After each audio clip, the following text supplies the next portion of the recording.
parlaq göylərdə, sevinç dolu hər bir ürəkdə. Ülkərməli mənim fidanlarıyıq biz, bayramın səsi eşidirdir dörd bir yerdə.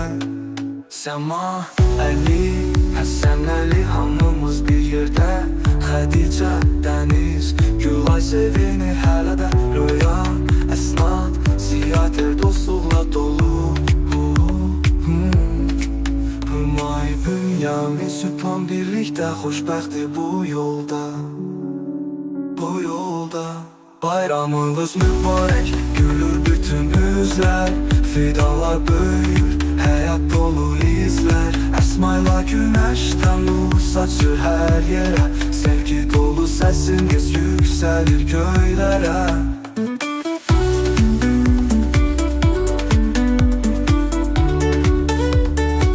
Bu bayramda birlik, dostluq əl-ələ. Ülkərməli mənin sevgisi bizə yetər.